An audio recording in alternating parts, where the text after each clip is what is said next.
వచ్చారు సహోదరి కుమారి ఆ సహోదరి చెప్పగా ఈ విడుదల ప్రార్థన గురించి మరి విని ఈ యొక్క ప్రార్థనతో దేవుడు స్వస్థపరుస్తాడని విశ్వాసంతో సహోదరి ఇచ్చారు.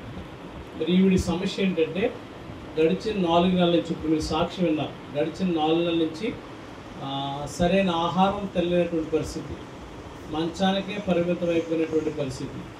మరి చేతబడి అన్నారు, చేతబడికి చాలా డబ్బులు ఖర్చు పెట్టారు.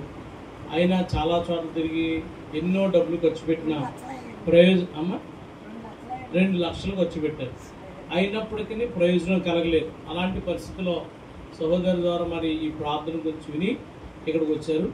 వచ్చిన రోజునే దేవుడు చేసిన గొప్ప అద్భుతం ఏంటంటే అప్పటి వరకు మాట్లాడలేనట్టు సహోదరి చక్కగా మాట్లాడటానికి దేవుడు స్వస్థత ఇచ్చారు. దేవుని మహిమ కలిగిన గాక. దేవుడు స్వస్థత ఇచ్చాడు. ఈ రోజున చక్కగా నడుస్తుంది. ఆవిడ అక్కడి నుంచి మరి ఆటో దిగి నడిచి రావడానికి, నడిచి వెళ్ళటానికి దేవుడు గుర్తు. అలాగే ఇప్పుడు చక్కగా కూడా పాట కూడా వాడు పాడారు. పాడటానికి దేవుడు మంచి స్వరం ఇచ్చాడు. మరి దేవుడు ఇచ్చిన స్వస్థత బట్టి సమస్త మహిమ ఘనత ప్రభావం దేవునికే కలుగును గాక.